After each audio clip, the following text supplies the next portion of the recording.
Usos, oficios y costumbres del municipio de Navacerrada.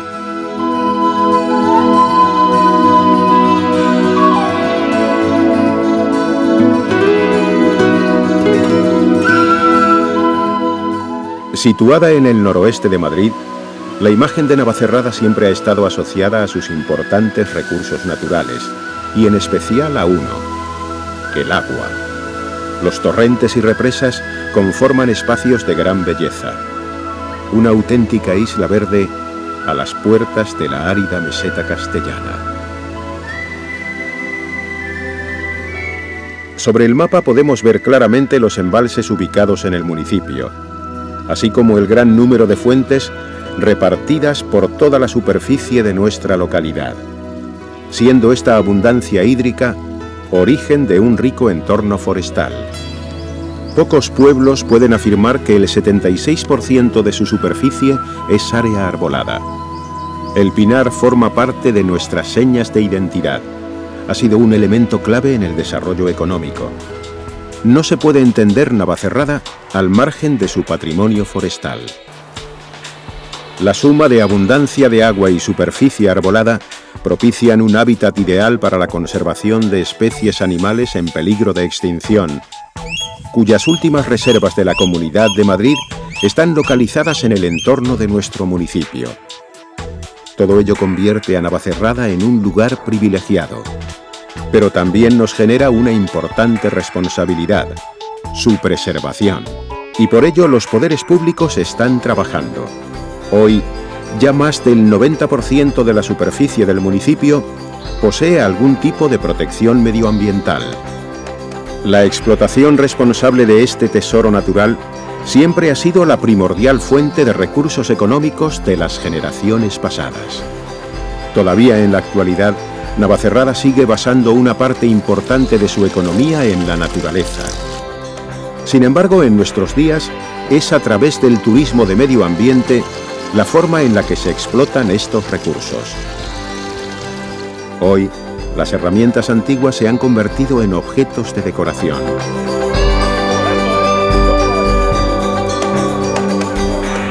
Pero hubo un tiempo en el que fueron el principal medio del que disponían los habitantes de Navacerrada para conseguir recursos económicos. Queremos mostrar cómo eran las profesiones tradicionales de Navacerrada y con qué hábitos responsables se preservó hasta la actualidad nuestro privilegiado medio ambiente.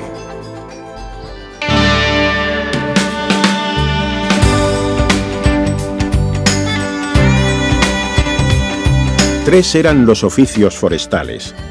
Los hacheros cortaban el pino y lo pelaban.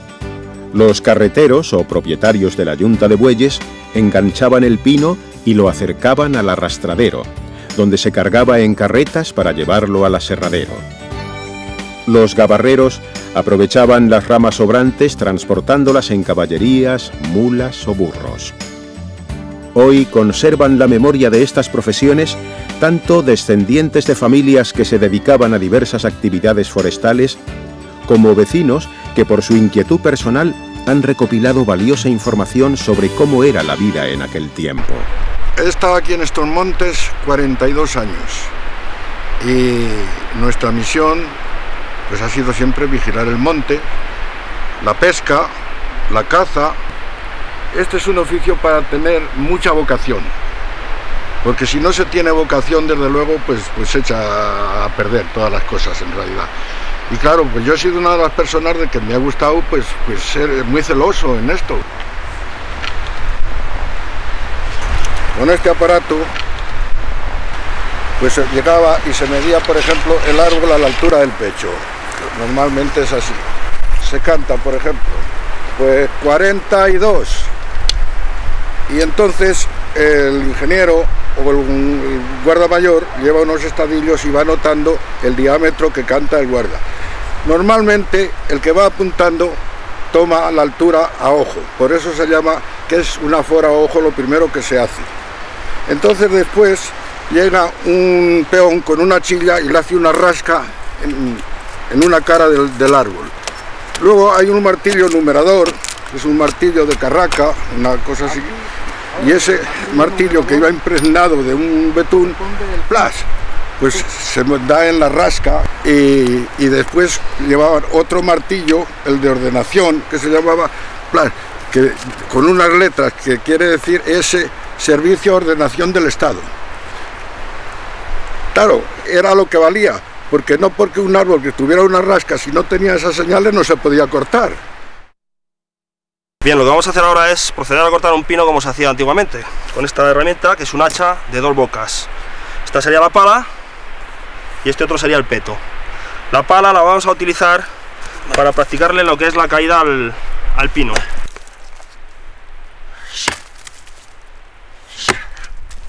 Entonces sacaremos una entalladura con la pala y posteriormente meteremos por la parte de atrás otra herramienta que se llama tronzador para tirar el árbol hacia abajo. Y teniendo como referencia la caída que antes hemos dado con el hacha, el árbol nos caerá al sitio que nosotros previamente hemos marcado.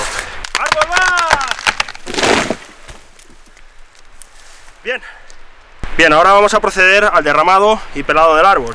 Tendríamos este hacha, que es un hacha peladero, que es un pico que hacían entonces con los herreros, forjaban este hacha estirando lo que era el hierro del pico y hacían este hacha que será un hacha peladero. Sería para realizar la función del pelado del árbol. Esa misma función se puede hacer también con la pala del hacha de 2 bocas. Mientras que el peto lo vamos a utilizar para hacer el derramado del árbol. Y lo haga desde arriba.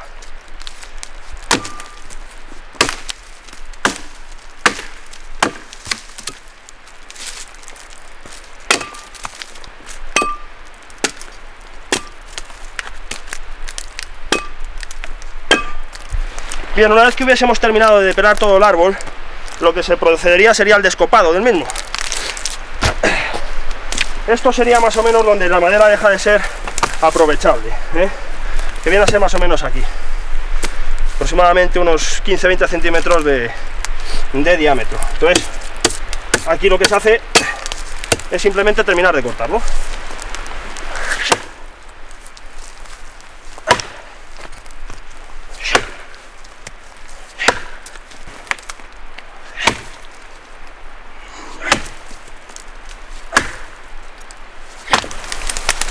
Ya tendríamos el árbol supuestamente derramado y despuntado. La madera se pela para que se oxigene, se purifique la madera y no pierda ese tono peculiar que tiene el pino, blanquecino, pues si no con la corteza se pondría azul. ¿Qué ocurre cuando el árbol es de unas dimensiones grandes? Pues que lógicamente no se puede volver, porque aquí estaríamos en una zona muy favorable. Pero si estamos en una ladera con una inclinación del 20% entre piedras, no se puede volver. Entonces, cuando esta madera se bajaba arrastrada hacia los cargaderos, allí es donde posteriormente se procedía a terminar de pelar los pinos, incluso de cortar lo que nosotros llamamos algún raigón o garrancho, que sería un trozo de rama que saldría del tronco, que no se ha podido eliminar antes. Y hecha esa faena, pues nada, solamente quedaba cargarlo en los carros, llevárselo a los aserraderos y proceder a su manufacturación.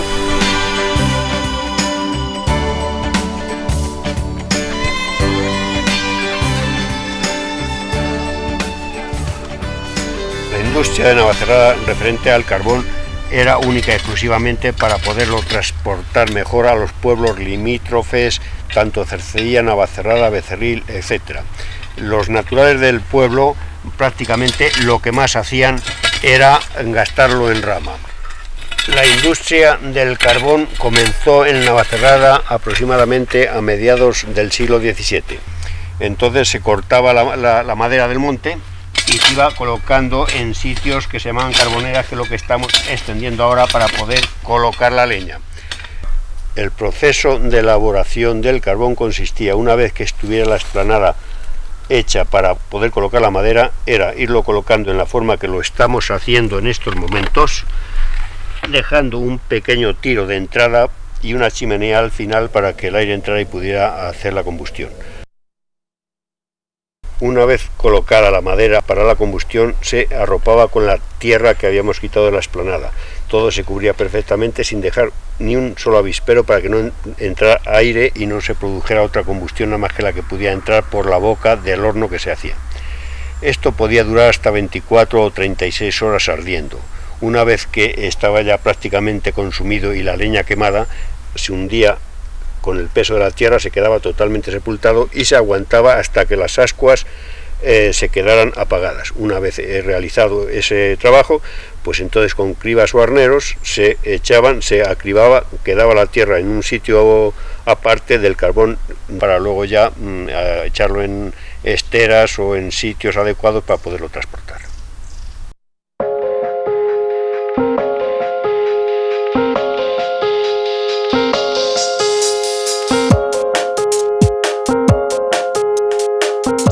En la segunda mitad del siglo XIX, las fiestas populares de Madrid eran un gran acontecimiento social, hasta el punto de que viajaban desde Valencia los mejores horchateros para atender la demanda. El problema era cómo servir fría la horchata y el resto de bebidas. Hoy se conservan documentos fechados en el siglo XIX en los que se detallaban las condiciones de explotación de los ventisqueros, esto es, los lugares de donde se extraía el hielo en verano. La industria de la nevería en Navacerrada comenzó a mediados del siglo XIX. Se conocían los ventisqueros de Estrada y de las Guarramillas. El proceso para sacar la nieve de los ventisqueros comenzaba ya en Navacerrada. Allí enganchaban o uncían los bueyes a los carros para subirlos, que tardaban unas 2 horas y media de llevar a los ventisqueros. Empezaba el camino angosto en el puerto de Navacerrada, en el tramo de las Dos Castillas, y tardaban unas 2 horas y media en llegar al ventisquero de Estrada.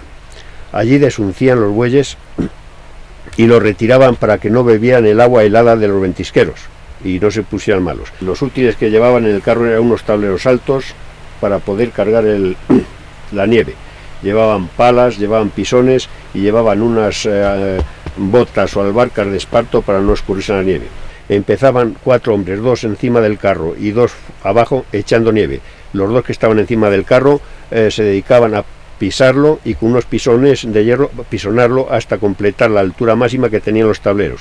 Una vez relleno todo el cuadro del carro con los tableros de nieve, los tapaban con paja por la parte de arriba y con pieles de cabra que llevaban para tal efecto, para que no entrara ni gota de aire y no descompusieran la nieve.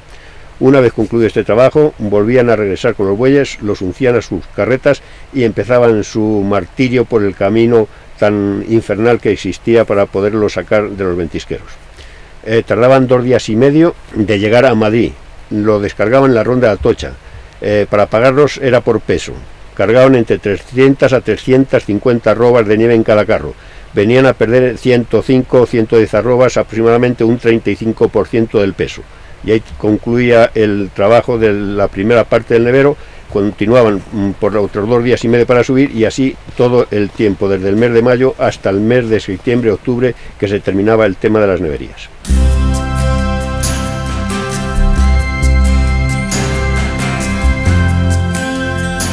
Agricultores y ganaderos fueron los primeros pobladores de la comarca. De hecho, se conservan documentos fechados en el año 1720 en los que se computa la cosecha de grano, y también actas de reuniones de ganaderos de 1820.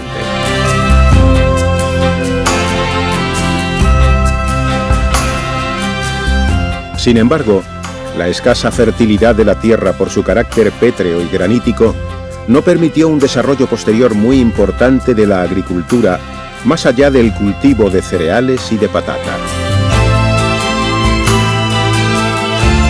En cuanto a la ganadería, siempre se practicó extensiva y sobre todo de vacuno. Agricultores y ganaderos nos cuentan las costumbres propias de estas profesiones. La gente que no tenía tierras, pues a lo mejor iba a uno que tenía un trozo grande y dice, ¿lo vas a dejar sin sembrar?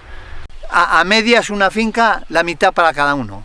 Y la tercería es la tercera parte, puede ser para el que siembra o para el dueño. Eso consiste en lo que se haga en ello. Si corre todo por cuenta del dueño, o vamos, del que lo siembra, pues es la tercería, una parte para el dueño y las 2 partes para el que lo siembra. Y viceversa, si el dueño pone algo más, pues es a medias o a la tercería. En 1928 se acometió una profunda remodelación del matadero de Navacerrada con el propósito de ampliar sus instalaciones.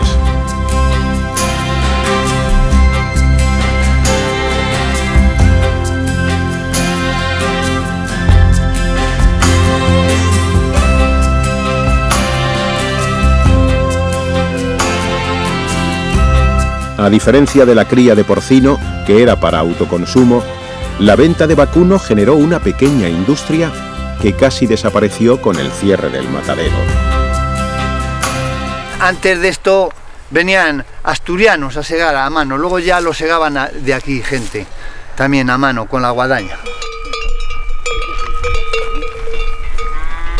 Esta hierba se ha segado y se hace alpacas. Se cierra para en este tiempo cuando nieva y eso, pues, cuando hay que echarle el comer invierno. Desde el mes de septiembre hasta mayo, que van a la vez. Eso es, hasta mayo hay que cuidar con esto y con pienso.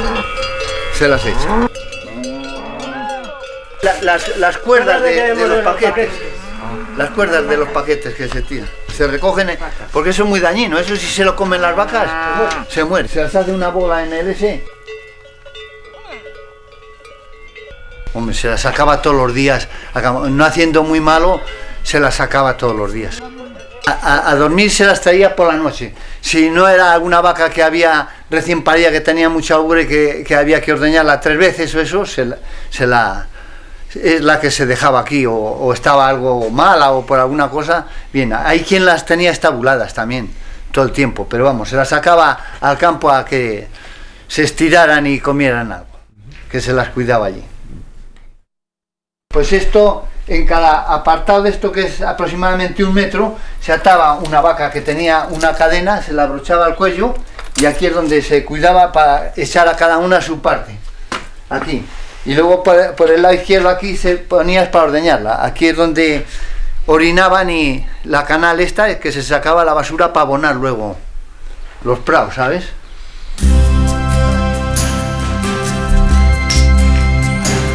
La matanza era un rito social en el que participaba toda la familia, vecinos y amigos. Era una actividad para autoconsumo, rica en usos y costumbres tradicionales. Todas las casas disponían de una pequeña cuadra para porcino, cuya cría iba de primavera a invierno. La división de funciones era evidente en la matanza. Los hombres agarraban el cerdo, lo mataban, troceaban y despedazaban para salar. Las mujeres recogían la sangre, socarraban y lavaban las tripas para hacer embutidos.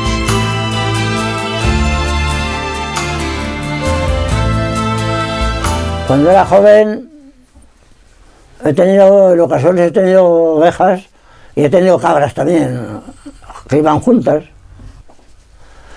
Y luego ya pues tuve unas vacas suizas, y de las suizas pues ya echándolas a toros del campo, pues salieron del terreno, y de las mismas suizas hice vacas de campo.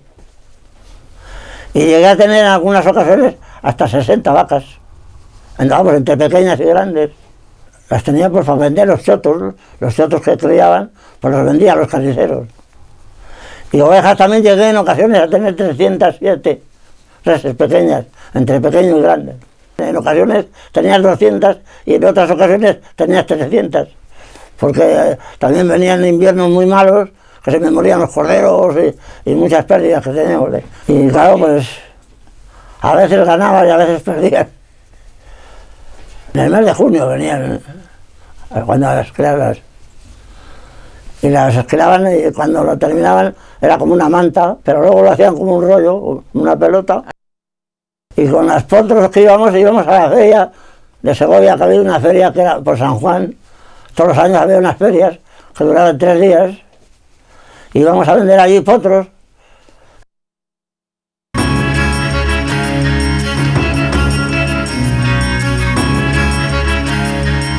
La piedra ha sido el material básico en la construcción tradicional. Los canteros extraían la piedra y la labraban para desarrollar su trabajo. Pero con ello se podían poner en peligro enclaves de gran belleza, como el Cerro de las Cabezas. De ahí que desde hace más de 50 años no está permitida la extracción de piedra en el municipio de Navacerrada. Esto con una maceta de esas pequeñas se iba haciendo una a una. Después había otra herramientita, especie de una que nosotros la llamamos godadera. Se acodaban, se metían todas y entonces con una maza redonda pues iba dando hasta que rajaba. Después con los barrones y unas barras que nosotros teníamos había que ir abriendo poco a poco y cazando hasta que la piedra caía abajo. Esta parte de aquí son los resuelos que entonces a nosotros nos quitaban mucho trabajo, porque si no teníamos que dar un corte que entonces se llamaba levante, que era la ley buena de la piedra, y claro, entonces nos quitaban pues una y a volcar. Una vez que estaban volcados abajo, pues lo íbamos troceando en cachitos pequeños o más grandes como nos hiciera falta a nosotros para trabajarlo luego en la obra. Mirad, esta piedra está sacada de la cantera que hemos mencionado y la prueba tiene el murgo que tiene, porque hace 50 años prohibieron sacar piedra de Navacerrada para preservar el medio ambiente. Los canteros en su trabajo utilizaban términos hoy en desuso como sacar el vivo o quitar el alabeo.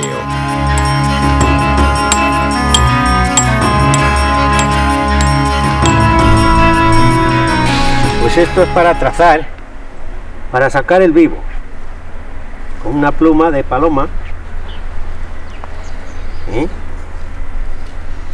Con esto se saca el vivo.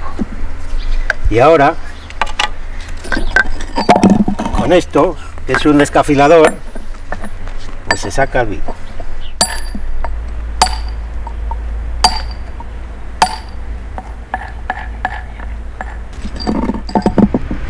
Ahora ya es cuando viene el puntero, ya se le va sacando. Esto se saca un poquito de vivo aquí y luego se vuelve a poner aquí la regla. Esto se llama sacar alabeo o quitarle y se marca. Luego ya se vuelve a marcar aquí.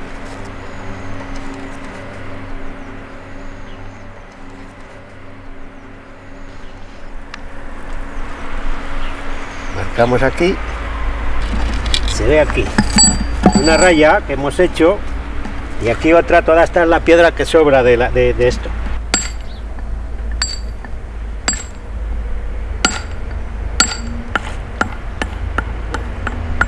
Y ya tendríamos para que la labra salga derecha. Y una vez que está ya derechito y sacado el alabeo y todo, pues ya una vez que está picado, pues se le pasa, se le da con un martillo que es cuadrada la cabeza, que se llama bujarda, y entonces queda este terminado, como veréis, que bueno, pues el grano que queda pues es prácticamente liso, ¿no? Para que no queden los granos que queda con el picado de puntero, y bueno, pues ya queda una base bastante regular. Como veréis, ¿no?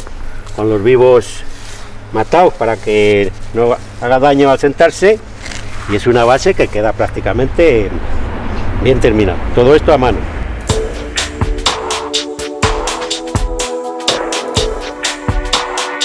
Desde principios del siglo XX, el puerto de Navacerrada ha sido lugar de encuentro de los aficionados al esquí. Pero hasta la década de los 70 no se dispuso de medios mecánicos suficientes para mantener abierta la carretera con garantías. Esto dio lugar a una profesión, los cadeneros. No había otra cosa y para poder sacar un duro te tenías que ir a poner cadenas. Era digno, y hacía falta tener mucho valor para estar ahí tirado en la carretera. Eso todo el día calado, todo el día helado, y había gente que ya venía con la idea de que estaba esto ahí para ponérselas y nunca se quedaba nadie tirado, porque a empujones lo subíamos o lo bajábamos. Empezó toda la vida ha habido la cadena. Porque había una máquina solo, o sea, lo que es un bus, un camión, que le llamamos un bus, que él solo abría la carretera. Él solo, Él subía, bajaba y ya estaba abierta, no se la dejaba cerrar. Cuando ya era imposible, pues se cerraba. Y mientras nosotros, claro, no había los coches ni el tránsito que hay hoy, porque ahora se atraviesan ni para arriba ni para abajo.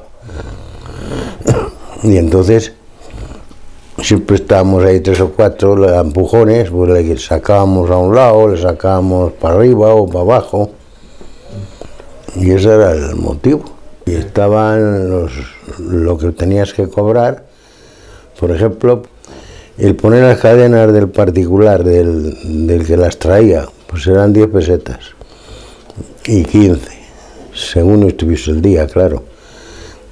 Y luego el alquiler, pues eran 25 pesetas subir y 25 bajar. Y así, o sea, no había abusos.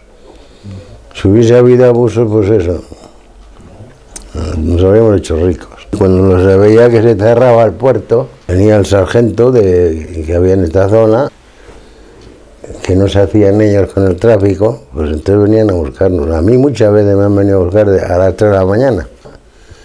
Y nos llevaba allí donde estaba el atasco, a la parte de Segovia, y así pasábamos el invierno. Hasta el año 75 o 76, y fue cuando empezó ya los quitanieves.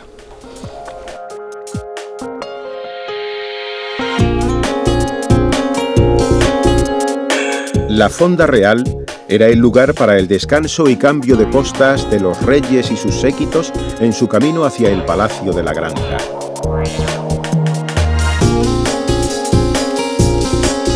Este establecimiento fue el primer enclave hostelero de la comarca y dio lugar al desarrollo posterior de este sector.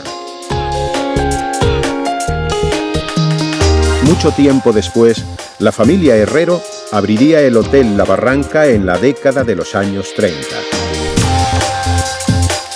La Barranca se comenzó a principios del 36, y entonces estaban las paredes, estaba sin el tejado, y se terminó en el 39. Era una época fatal porque era la época del plato único, que fue a raíz de nuestra guerra. El plato único, el gasógeno, que no había gasolina y los coches subían con gasógeno, se prohibía los sábados y domingos circular, pues la clientela era escasa esos días. Y entonces pues era una cosa familiar, ¿sabes? De nada, de estarnos todo el día allí metidos esperando que subiese un coche cuando subía, que era muy difícil. Y luego ya después Navacerrada se ha ido haciendo a través de aquello. La clientela de la Barranca era muy buena, era una clientela, pues era a nivel del Hotel Palace y el Ritz de Madrid, era la gente que venía a la Barranca. Un hotel muy insignificante, pero la sierra estaba muy desprovista de sitios. Los clientes pues venían a pasear, a buscar naturaleza, a adentrarse en el pinar. No había ningún tipo de deporte ni nada más que caminar, porque aquí la nieve no ha habido cantidad de nieve nunca para poder esquiar. Eso era en el puerto de Navacerrada. Era muy agradable, era plena naturaleza, plena naturaleza.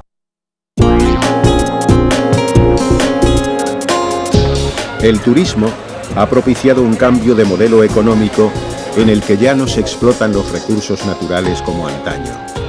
Hoy, gracias a esta actividad económica, se están rehabilitando edificios protegidos con materiales idénticos a los de su construcción original, lo que contribuye a generar un entorno arquitectónico bien conservado y de calidad.